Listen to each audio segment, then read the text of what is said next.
Good evening, ladies and gentlemen.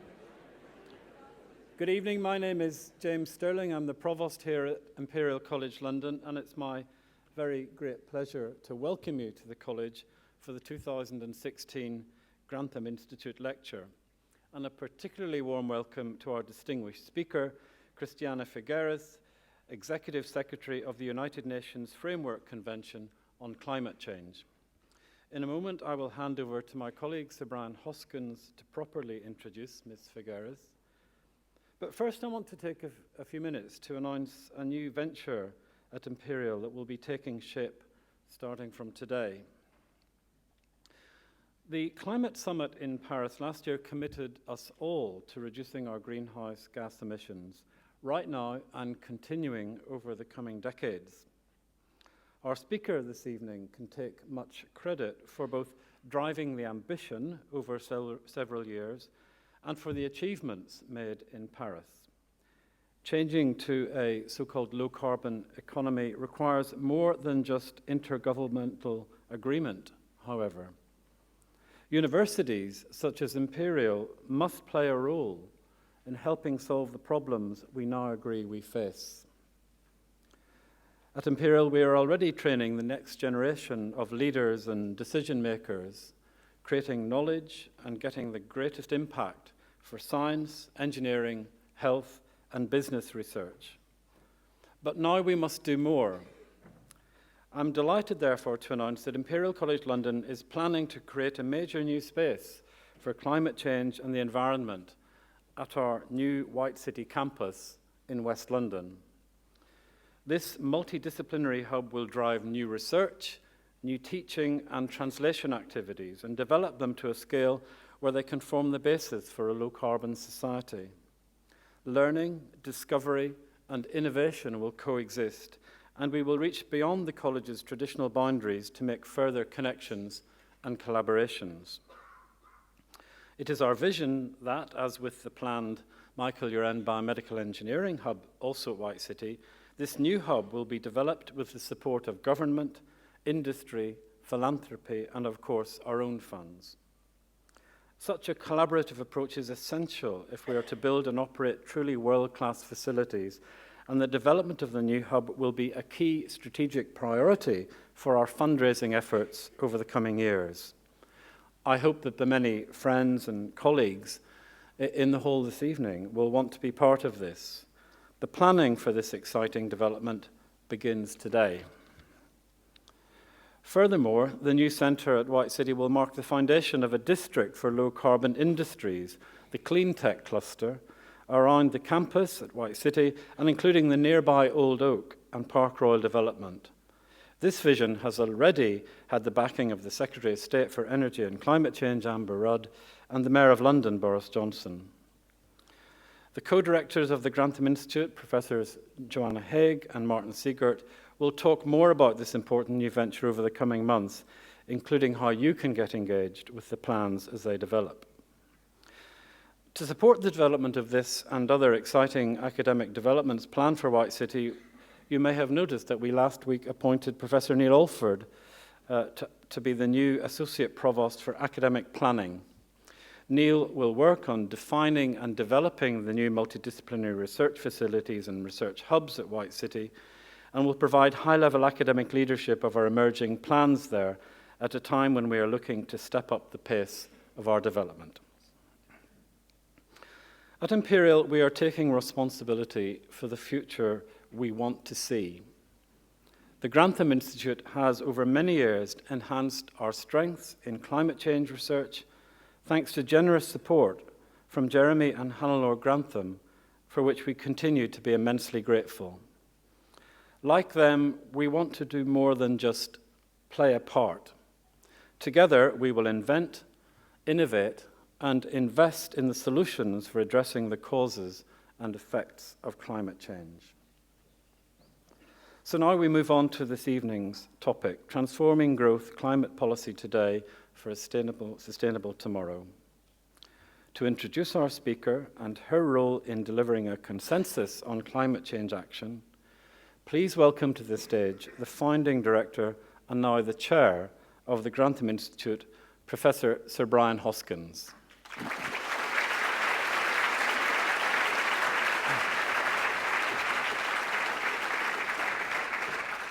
Well, thank you very much, and let me add my welcome to you to this Grantham annual lecture, the 2016 lecture.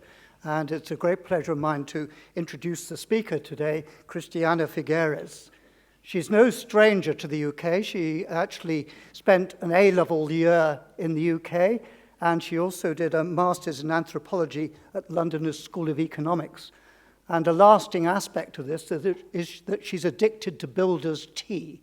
And the main thing she's going back with is the biggest box you've ever seen of PG tips. So Christina Figueres joined the diplomatic service of Costa Rica, her home country, in 1982, and she took on various roles there.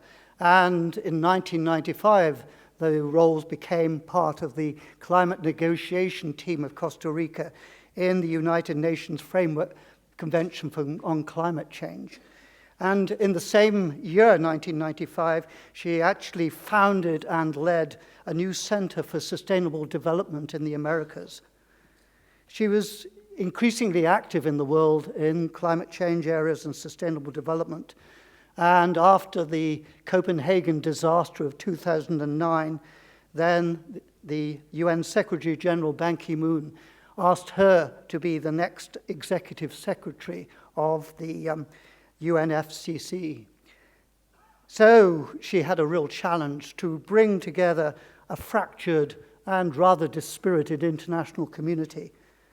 It was divided by wealth, opportunities, resources, and responsibilities. And due in no small part to her leadership and her diplomacy over 5 long years, I'm sure they were long to her, COP21 in Paris then was a breakthrough agreement, the breakthrough that we'd all been hoping for, that gave the promise that we really can limit climate change to a level that we can all just about cope with. So it is a really great pleasure to have her here tonight, the UN Chief Climate Diplomat, and to hear the insights that she has on where climate change is now on the diplomatic front and on all other fronts, and where it may be going in future. So therefore, I ask you all to welcome to the stage Christiana Figueres to present the 2016 Grantham Lecture, Transforming Growth, Climate Policy Today for a Sustainable Tomorrow.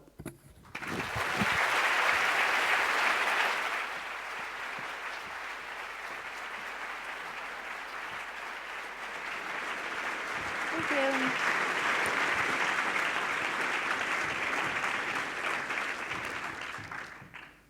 Well, good afternoon. Thank you very much, sir. And thank you to, I see quite a few people in the audience who worked long and hard, seriously long, several years, quite a few years, to get to the Paris outcome that we have today. So thank you to all of you for your very different ways in which you contributed to that success. And I think a lesson learned from that is, if it's complicated, it doesn't mean it's impossible. It just means we have to all work together and very hard, and then we make it possible.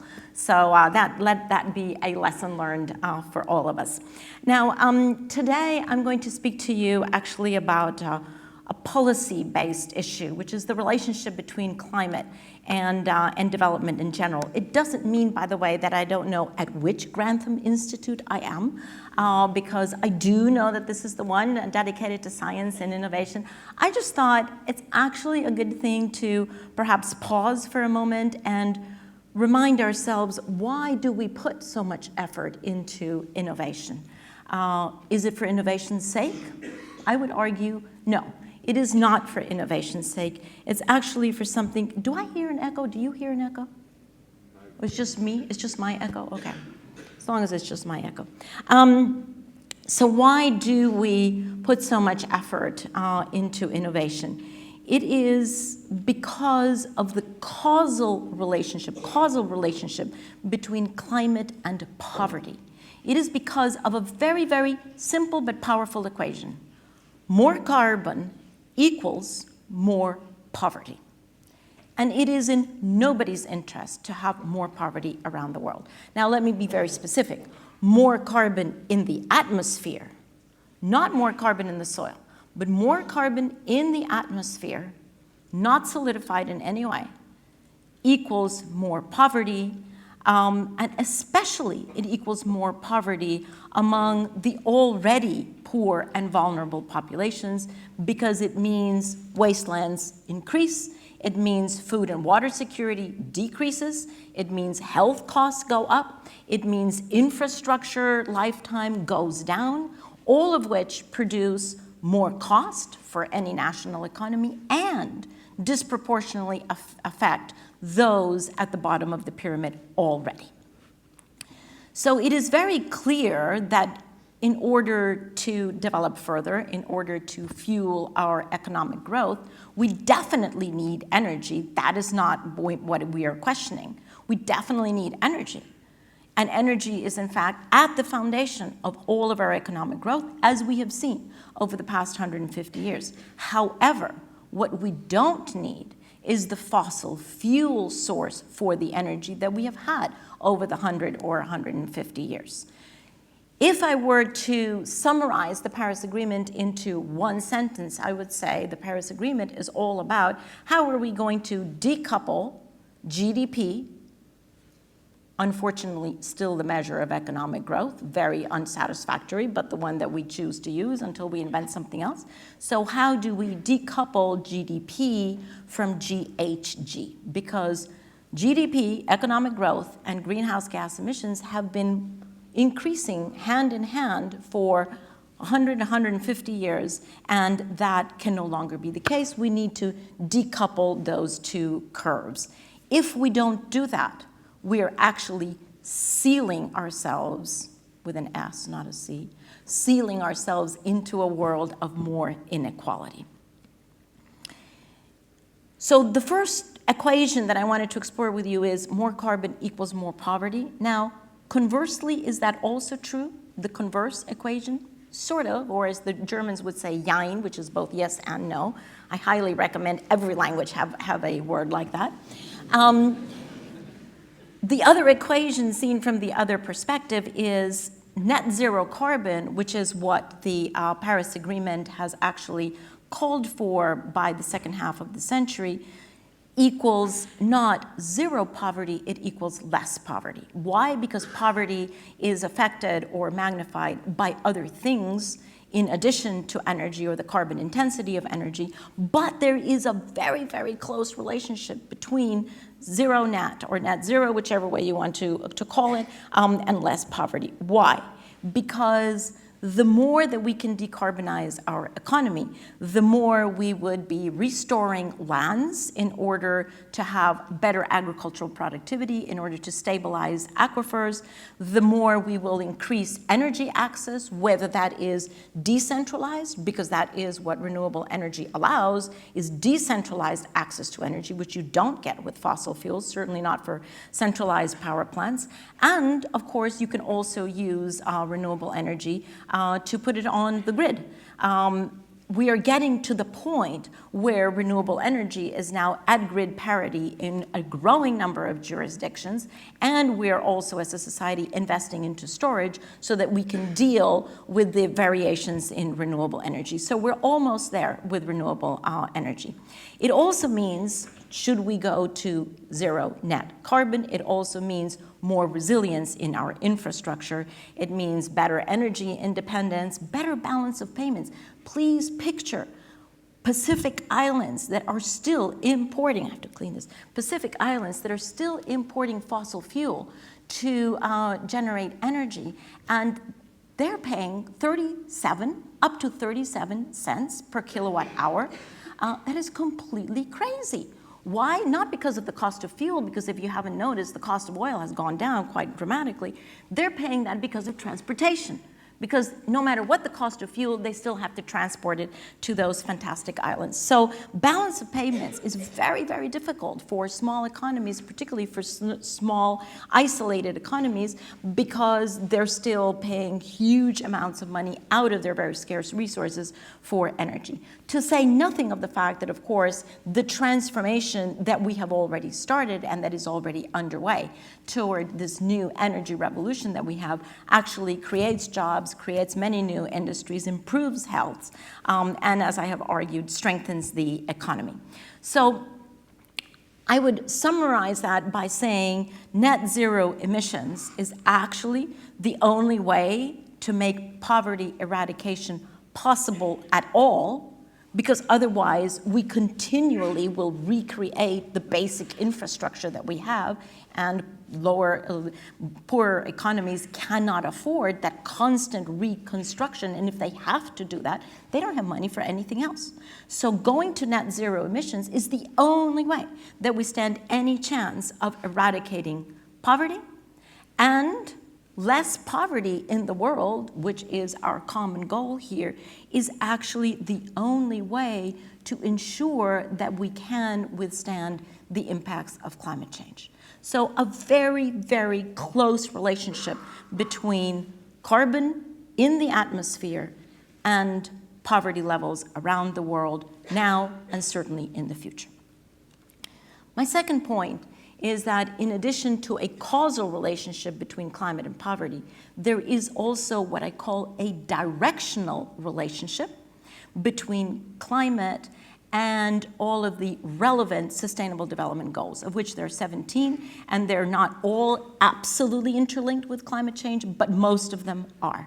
And there is what I call a directional relationship between those SDGs and climate. What do I mean by a directional relationship?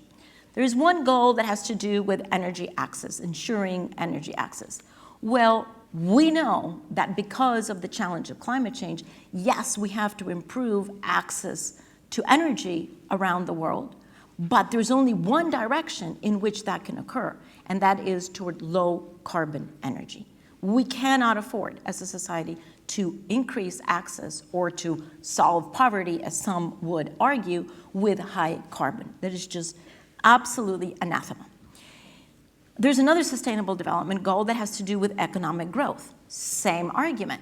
Yes, we need further economic growth. We certainly need to provide those that are at the bottom of the pyramid and in still developing economies with the benefits, the creature comforts that we all enjoy here in this fantastic country. But there's only one way in which the economic growth can go, and that is decoupling from GHG. Absolutely low carbon economic growth. We have another SDG that has to do with industrial innovation, quite close to home here to the Grantham Institute. So industrial innovation and infrastructure, well, same argument. There is only one way that we can actually afford as a society to continue to invest in innovation and in the building and in the improvement of infrastructure, and that is low carbon innovation. So all innovation from now on, my dear friends and students, needs to be low carbon. And I was delighted because we just had a presentation from 3 PhD students, or almost post PhD students, about their innovations, and every single one of them is working on some low carbon solution to the issue that they're dealing with. And that is exactly the way that we need to go. Infrastructure, same thing.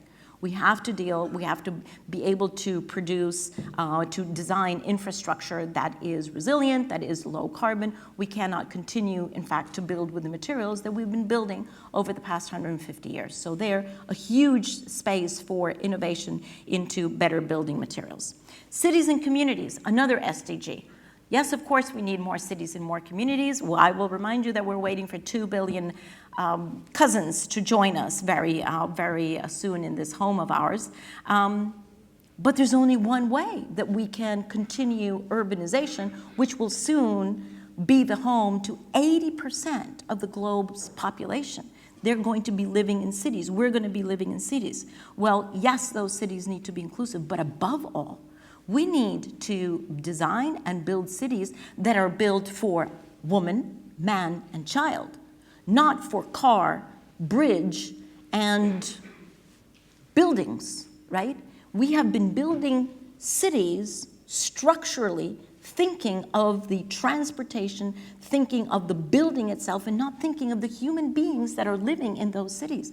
That's the kind of city that we need to have. We need to have, instead of urban sprawl, we need to have urban gardens. That's the way that we should be defining and describing the cities that we will be building in the near future. They need to be urban gardens. They need to be cities in which we produce as much food as we're going to consume, in which we recycle as much water as we need. We certainly should be producing as much energy and more. Every single surface is basically a latent power plant.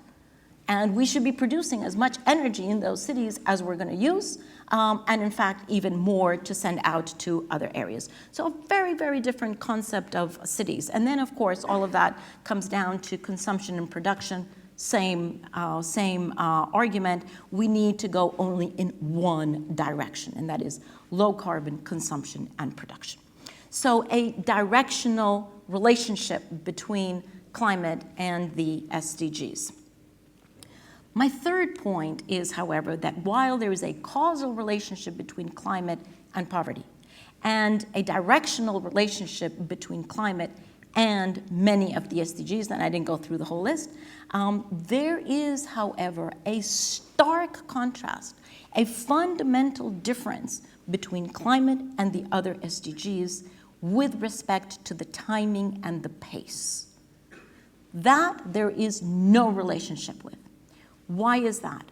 Because if you look at all of the Sustainable Development Goals, some of which I have mentioned to you, there is, of course, admittedly, a social and a moral urgency, and in fact, an economic urgency to getting to those goals in an appropriate time. With climate, we also have a social, a moral, and economic urgency, but unlike all of the other SDGs, climate has an inbuilt physical urgency that none of the other SDGs have, none of them. And that physical urgency has very, very little elasticity. In fact, we are 2 minutes to midnight on climate change. Fantastic that we got to the Paris Agreement. If you ask me, the Paris Agreement is 10 years too late. And it has really put an incredible amount of pressure onto innovation, onto energy evolution, because now we have to get to be able to get to global peaking very soon and descend, and we should have had a little more time, but we have actually exhausted that time. And let me just explain to you with a couple of numbers why the physical impacts of 1.5 degrees, which is the aspirational goal in the Paris Agreement, to 2 degrees, which is where we want to go, anywhere below 2 degrees. That is the threshold. The physical impact and the physical urgency of climate change is actually embodied in that threshold that we have already agreed, thanks to science, that we cannot go above 2, we will stay well below 2, and the aspirational goal is to get to 1.5. 2 points on that. The insurance sector as a whole, not an insurance company, no, the insurance sector as a whole, and you know they are the risk gurus of the world, they really understand risk, global climate change being the highest risk that we have ever faced. They have decided that a world that would go above 2 degrees is uninsurable. Not that they won't be able to insure your home or your business. No, what they're saying is a world that goes above 2 degrees is systemically uninsurable. Systemically uninsurable. So can you imagine that we would live in an economy that is systemically uninsurable? It's completely impossible. So we already have, not just from science, but actually from those who manage risk and value risk, we already have the threshold of staying below 2 degrees just for economic stability, just for the fact that they would then be able to insure. What that means from an economic perspective is that we would get, should we continue with with business as usual, we would actually perhaps get to a point that is nonlinear, that we would go beyond the thresholds of current marginally different weather patterns and natural disasters, and we would go over a threshold to effects that we can't even predict, that we cannot project, that our climate models cannot explain to us yet. We would be in a world in which we cannot project, assess, measure, or ensure the risks. That is a world that we have to avoid at all costs. A world that goes over 2 degrees would also have human costs, in addition to the economic costs, that just are beyond anything that we would feel is responsible for us as human beings. Because the loss of land, the loss of livelihood, the loss of homes, and the loss of life would be unmeasurable. So we do have physical urgency in keeping the increase in temperature to well below 2 degrees or 1.5. Seen from a carbon budget perspective, because I think it's important to understand this, what does that mean in terms of emissions? Because, well, I lived in this country. I know that you can wake up in the morning and you can go back to bed at night, and in between you've had a temperature change of 2, 3, 4, 5 degrees. In my country, you can have a temperature change of up to 10 degrees in one day. So what does that actually mean? What does the 2 degrees, 1.5 mean? Well, if you express it in emissions, we get a very clear picture. The carbon budget that we have in order to stay under reasonable temperature increases is the following. We have already put up 2,000 gigatons of CO2, 2,000 gigatons up there into the atmosphere. That's already there. Unless we invent some huge vacuum cleaner that is going to zap out that CO2 from the atmosphere, that is going to stay there for hundreds of years. If we want to stay under 2 degrees, we only have 1,000 gigatons left, not for this year or this decade or this century. We would only have, assuming we don't have negative emissions, we would only have 1,000 gigatons left for the rest of the time that human society decides that we want to live on this planet. That's a rather starking thought. And if we want to keep, because we are sensitive to the extreme vulnerability of many populations around the world, if we want to keep the temperature increase to 1.5, we only have 600 gigatons left. Now, we're spewing out 32 gigatons a year, so you do the math, right? And remember that we can't go from 32 gigatons to 0 from December to January, because this needs to be a smooth transition for the economy, for corporations, for everyone. So we do have to reserve some emissions for that very, very gradual descent, but the longer we delay, the less gradual that descent is, and the more we're putting pressure on the transformation, in particular, of the energy sector.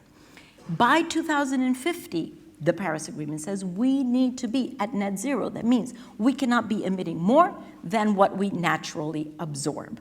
That means in order to get there, and here is the really scary part of this whole thing, in order to get there by the half of this century, we would have to peak, meaning reaching the highest point in our emissions, and come down very, very quickly. In my book, we would have to peak by 2020. That is not where we are right now. Our business as usual would have us peaking 2025, somewhere between 2025 and 2035. So you can see what I mean about the Paris Agreement being 10 years too late, because had we had that international regulatory framework, we probably could have accelerated policy. You all would have accelerated innovation even more than you're doing right now, and we would have had a little bit more breathing time. We just don't have that breathing time. And we don't have that breathing time for 2 main reasons. First, because we will still be experiencing the negative impacts of climate change well after we reach peaking and descent, well after. So, what we've already been experiencing, floods in this country, droughts in California, and the list goes on and on. in the Andes, glacial melt, and the list is very, very long, we will still be experiencing those impacts well beyond our peaking point. And furthermore, and here is the important part, furthermore, everything that we do today, every investment that we make, has actually an emissions lock-in. So whatever we invest in now into infrastructure, into energy, into any widget that we produce already has an emissions lock-in that will accompany us for the lifetime of that widget, or in the case of infrastructure, which has the longest life, for the lifetime of that infrastructure. Could well be 10, 20, 30 years. So in order to avoid that emissions lock-in, because those would be the constant emissions, we need to get to peaking very quickly. We would, of course, you may be aware of the stranded asset literature that says that those assets that are high carbon will get stranded by the economy or by physics, because either way, policy or physics will strand these assets. Or the other option that we have is to exert more political encouragement to protect those assets. So when you look at those who are the owners of those assets, the high carbon assets, you can see that they're sort of caught between two chairs. Because of course, on the one hand, they would like to get the most use and the most run out of those assets, although they know that they're going to be stranded. On the other hand, in order to get that run, they will be encouraging countries to actually protect those assets by delaying climate change policy at the national level. So whichever way policy goes, whether it goes to protect high carbon assets or to encourage the creation and the investment in low carbon assets, that is the way that we will be seeing our economy go. And it is actually yet another very, very simple equation. The quality of investment today equals the quality of energy tomorrow, equals the quality of life forever. The quality of life forever. So we come back to the importance of today.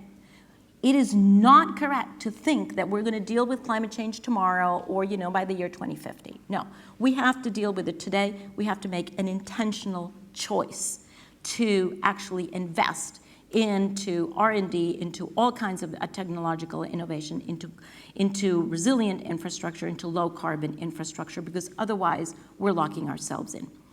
Now, all of that is the bad news, the warning signal, right? And I feel, frankly, like I have swallowed an alarm clock because of all of this. So I invite all of you to swallow an alarm clock and to realize it really does make a difference what we're doing today. However, at the same time, let me put out the good news here, because the good news is there has never been a bigger opportunity and a more auspicious moment to make this change in the carbon intensity of the global economy. Never. Right now, we have at least 3 conditions that are unprecedented. Condition number 1.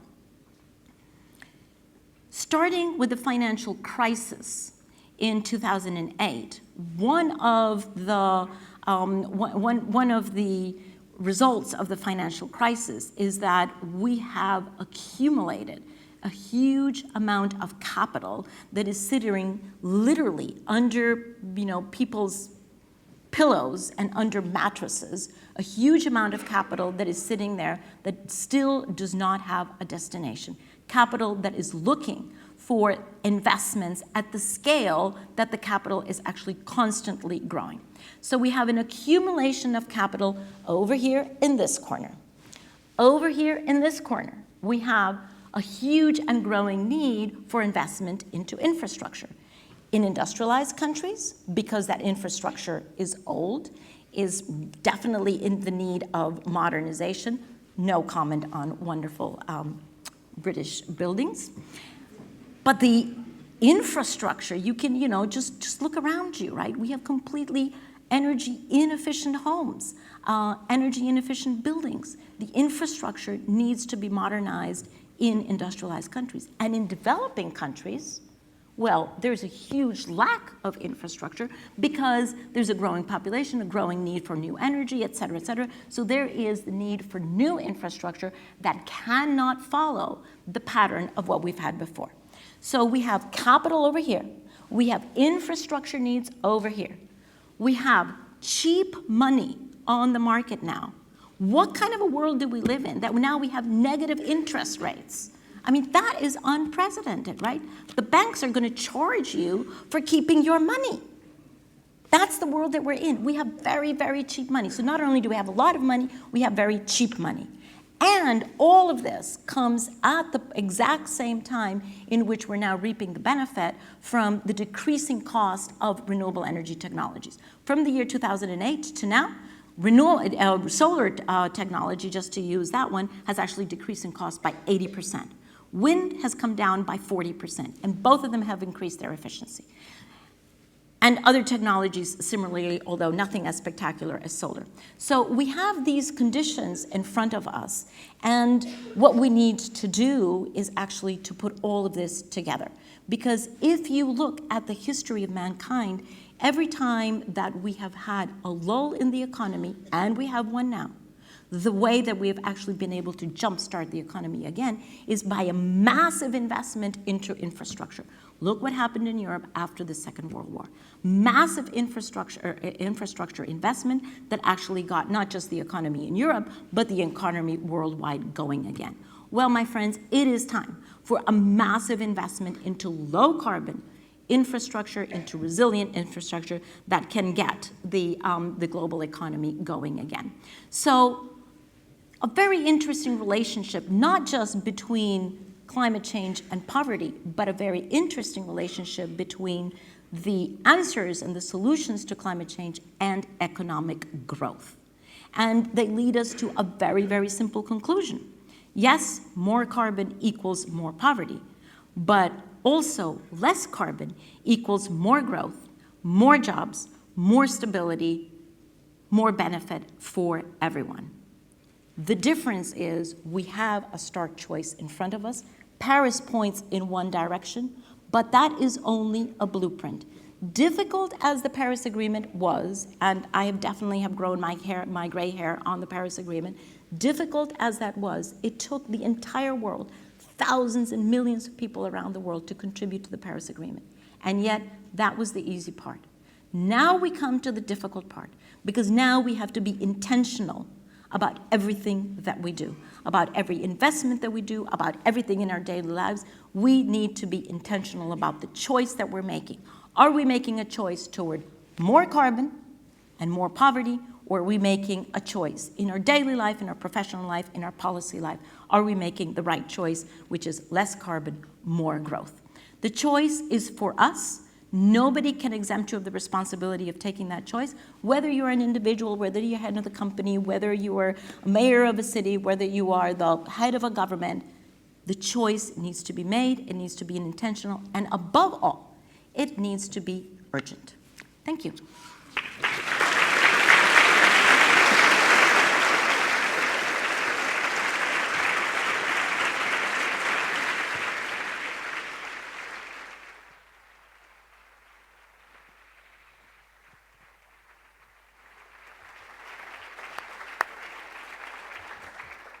Well, thank you very much.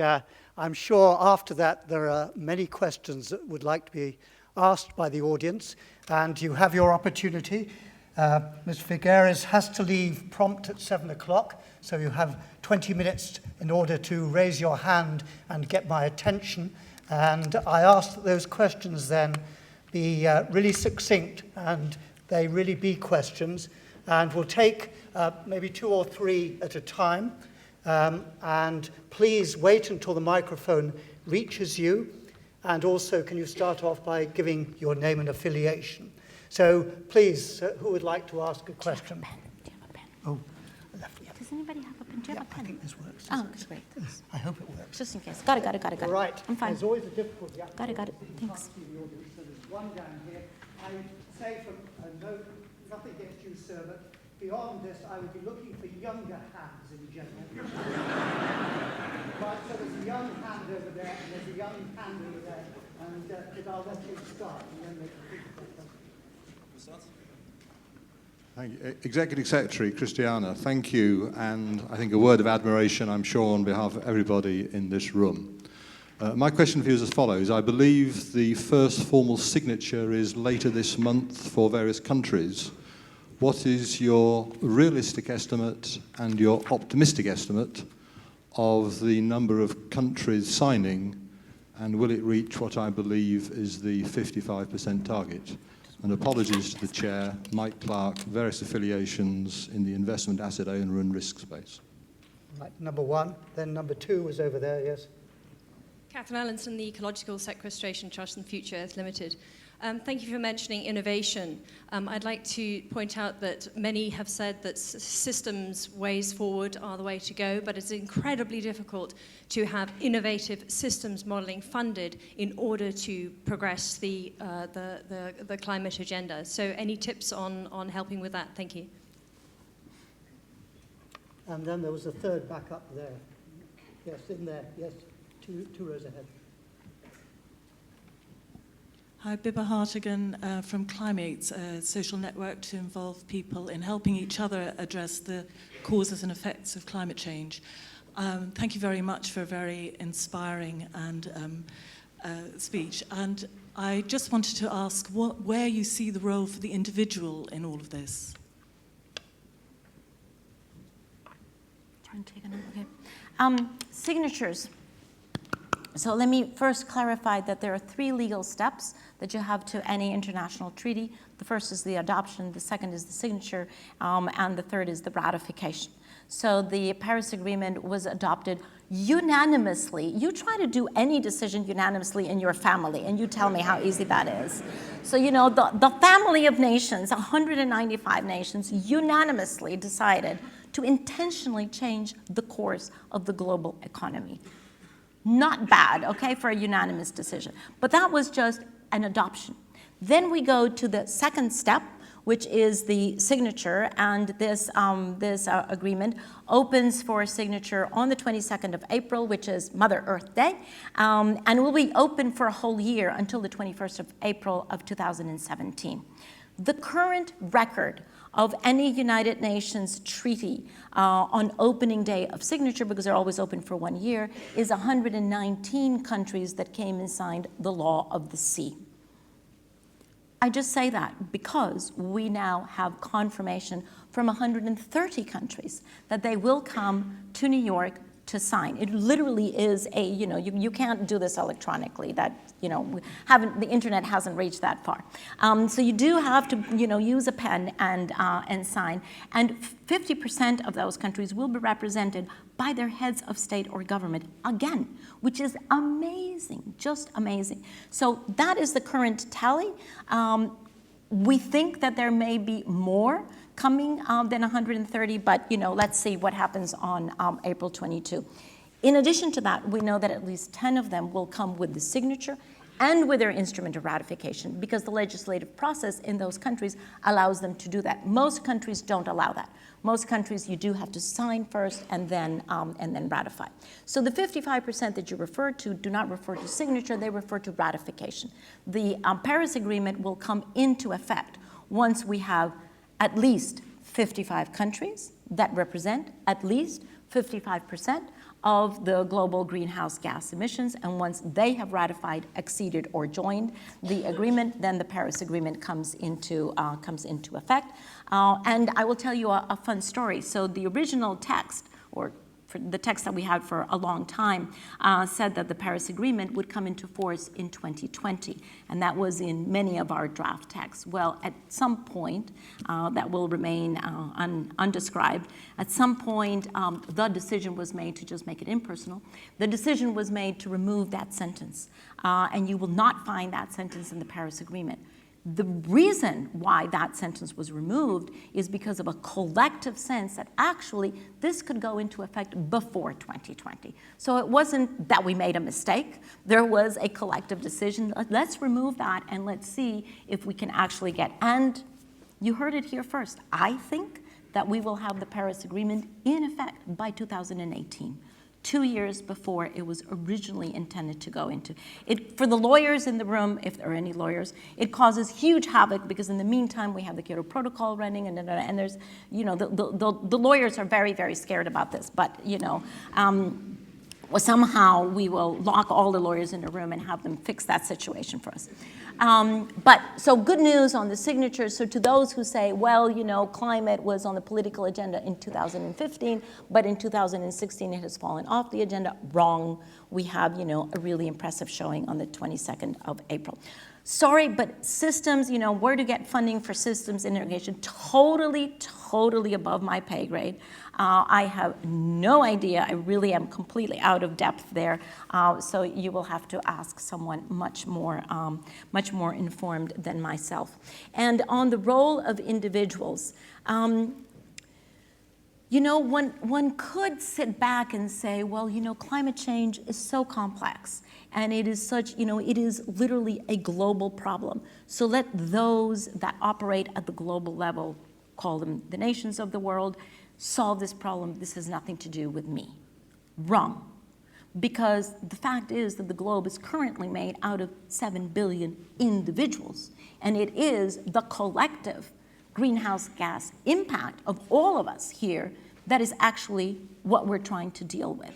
So I don't think that there's any level of the system that is exempted from responsibility. We went to Copenhagen in one of the deep mistakes, right? I called Copenhagen the most successful failure of the United Nations. Failure because we didn't get an agreement, but successful because honestly, I studied the Copenhagen, since I was thrown into the mess right after Copenhagen, I studied the Copenhagen text, I studied the process I did, you know, I turned it inside out, upside down to understand what can we learn from that. And one of the things that we learned was, well, the responsibility was exported to national governments and everybody else just sat back and said, well, you fix the thing. Well, wrong. What we see in the Paris Agreement and the lead up to the Paris Agreement that yes, national governments need to be there and they need to give the signal and the direction and chart the course. But everybody else has to collaborate. So you saw in the lead up to the Paris Agreement, you saw subnational governments, you saw corporations, you saw the finance sector, you saw the insurance sector for sure. You saw NGOs representing civil society, and above all, you saw individuals. I was incredibly blessed and privileged just one day before we began Paris to receive a very long pergamino. How do you say that in English? Scroll, thank you. A very long scroll that was signed by 1.8 million people around the world saying, A, we want not just a Paris Agreement, we want an ambitious Paris Agreement. B, we are doing everything in our personal life to bring our carbon footprint down. And the fact is, you know, that we have grown so irresponsible because we just don't think of our carbon footprint. We don't think of it, you know, when we choose, how do we transport ourselves? What food do we buy? What food do we do? Where does the food that we consume, where does it come from? Are we eating still red meat? Hello. You know, have we moved at least to white meat? Have we moved, you know, to non-meat? Where are we voting? How are we voting? Where those, you know, who are already at the age in which you're shareholders, where are you putting your money? Are you putting your money into high carbon or are you putting your money into low carbon? If you're still putting your money into high carbon, I'm sorry, you're going to lose your money. So just, you know, to protect your money, move it over because that is the future. So individuals have a huge, you know, whether it be with our personal behavior, with our political choices, with our economic behavior, we have huge amount of responsibility and opportunity to chart the right course. Thank you. Right, so we'll have 3 more. So there's one there just by you, yes, and one behind you there, and I should look further up the hall, and yes, I'm going for the one near the back there. Up there. So second row to the back on the left. Right.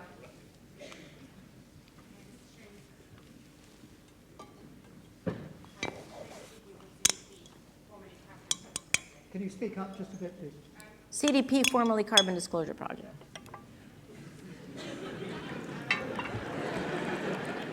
Over to you. You mentioned the Sustainable Development Goals, and one of the big differences between the MDGs and the SDGs obviously is the involvement of the private sector and other stakeholders, so it's multi-stakeholder approach. And I was wondering whether you could say a couple of words about the role of non-state actors in the UNFCCC process going forward. Absolutely critical.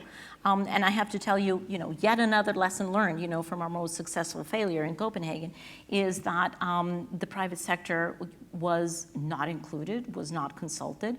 In fact, I will have you know that, the way that the system referred to the private sector was the P word, okay? It was so taboo that it was the P word. Well, the private sector has really come into its own. And a lot has to do with the disclosure that CDP has championed. But, the corporations are now not only assuming their responsibility, they are really seeing, and this is the most important part, that it is in their interest. It is in their interest to let go of the old technologies and move into the new technologies.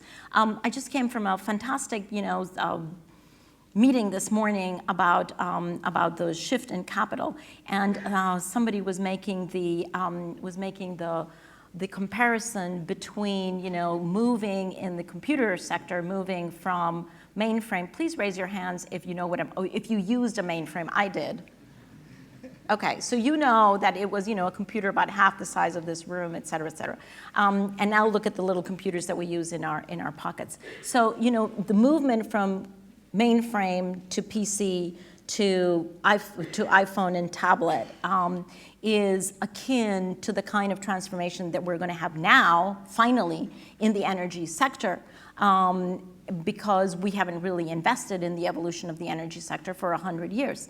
And so it is all about, these corporations have begun to understand that it is in their interest to actually go with the flow into the future, to pull the future into today, to pull the future into the present. And those who are still in the past are actually going to be losing the value of their corporations. So it was actually very, very helpful that that voice was heard in the whole lead up to Paris. And we had, I don't know how many meetings with corporations, investors, insurance companies, NGOs, in order to bring the reality, the real economy voice into the negotiations. Because I will have you know, in the little black hole that those negotiations take place, we used to call the real economy the outside world. Well, I said, excuse me, that's not the outside world. That's the real world.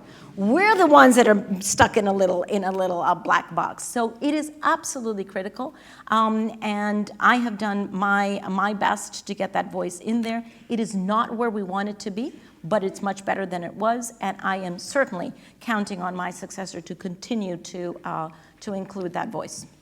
Thank you. And I'm going to get to... Oh, yeah. Sorry, I forgot the rules. I can hear them. Yeah. Okay. There was one there, yeah. Andrea Ilish from the Institute for European Environmental Policy. Many thanks for your talk. My question is related to the MDGs, SDGs as well. An area which we haven't talked about is gender equality and empowering women. And I understand today you participated in an event, a launch event, which is aiming to ask women, I think it's the business sector, to raise their voice about climate change. And I would be really interested to hear your opinion about women's role in reaching the low carbon economy and reaching that word. Right, and there was one second row from the back on the left.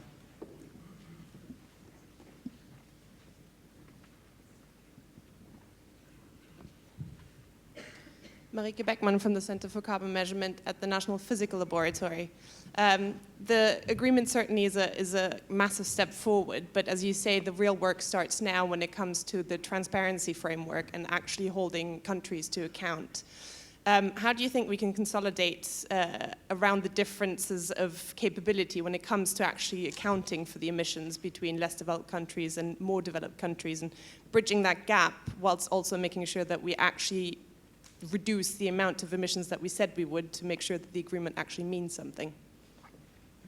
Do you want to take a third? Because now I only have two. Are you changing the rules? Right, can I have a third, please? Right, are you young enough? Yes, okay, go ahead.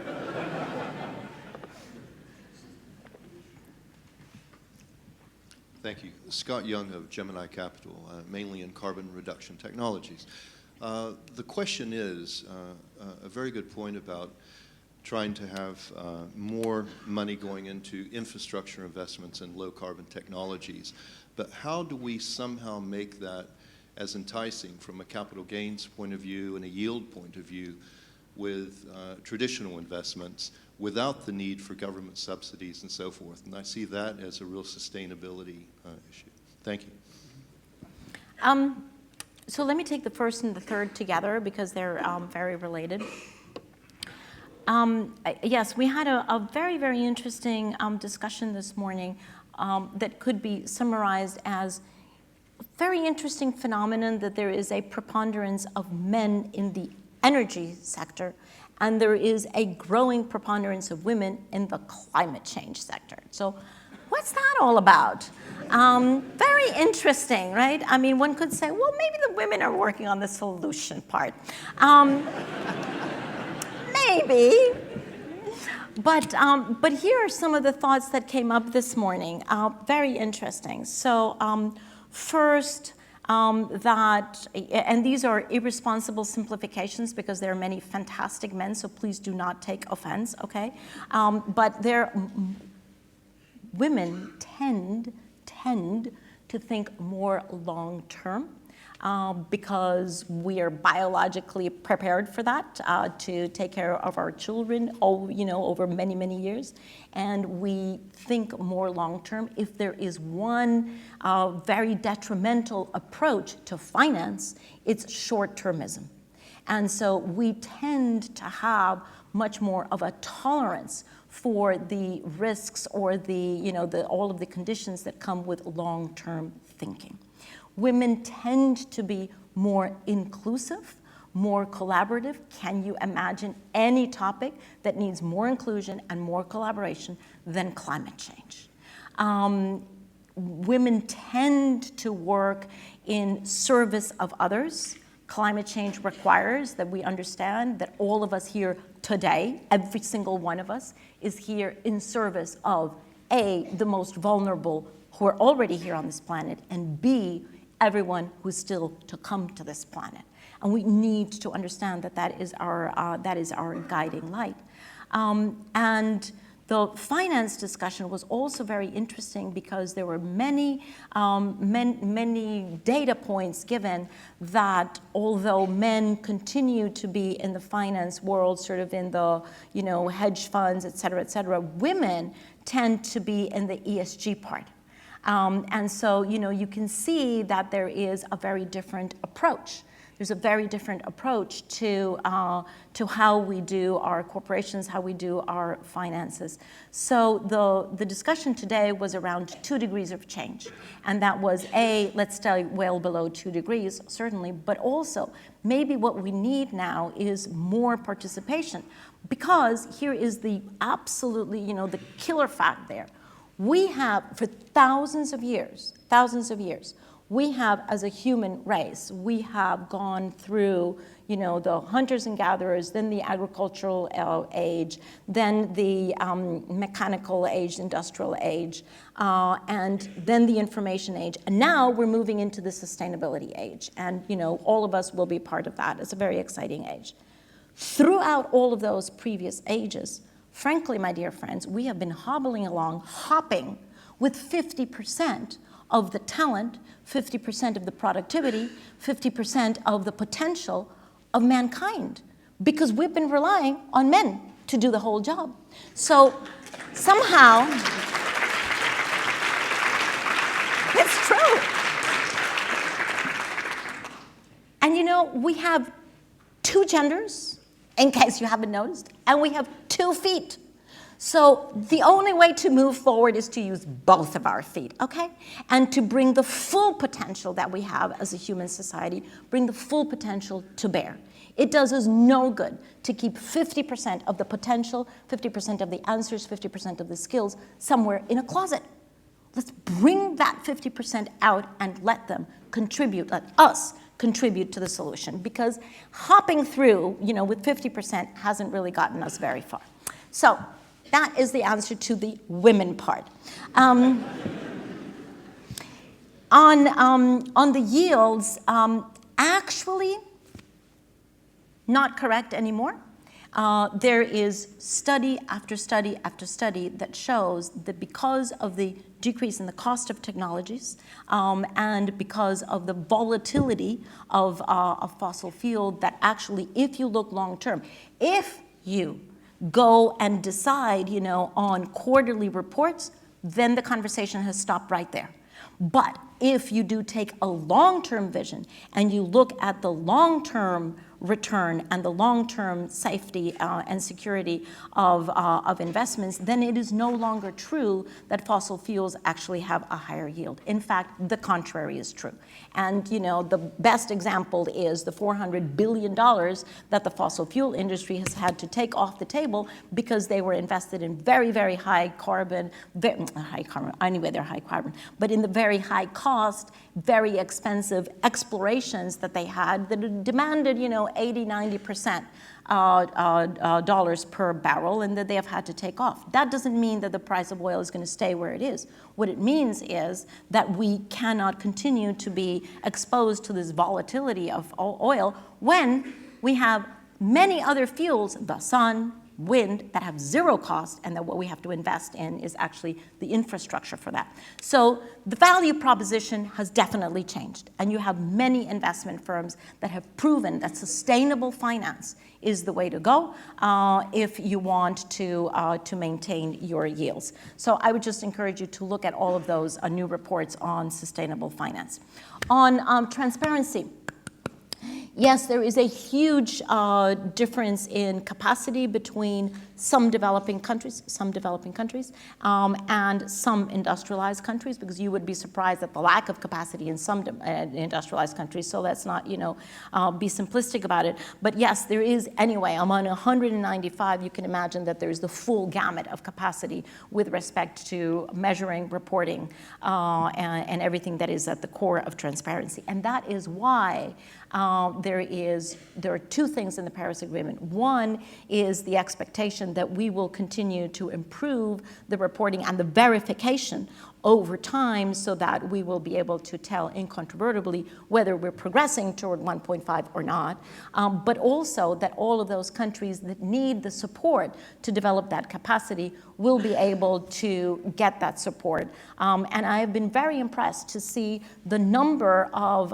projects and initiatives that have already sprung up just since December to now April, of many different foundations and bilateral agencies, et cetera, that are investing huge amounts of money into helping all those countries in need to improve their reporting and verification capacity, because that is the environmental integrity part of the Paris Agreement. I will remind you that is the legally binding part of the Paris Agreement. The numbers are not legally binding, but the transparency, the reporting, and the path toward a decarbonized society is legally binding. And hence there is, of course, a lot of interest in being able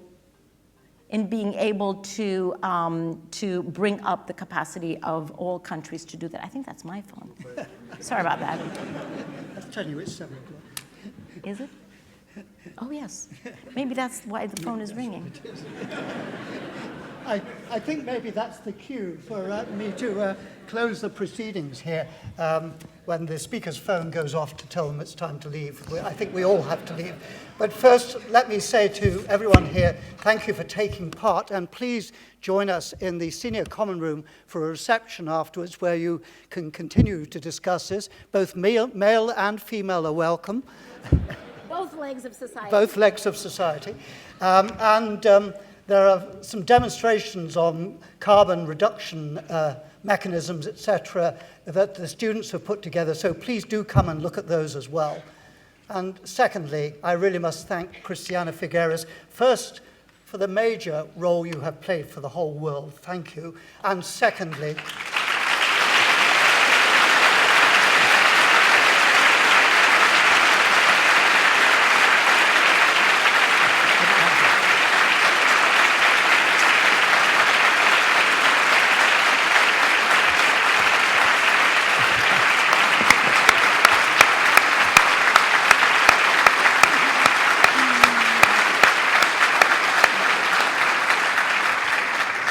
And secondly, for your stirring lecture tonight, where we have seen many of the qualities that enabled you to play such a role in that Paris negotiation. Thank you. Thank you.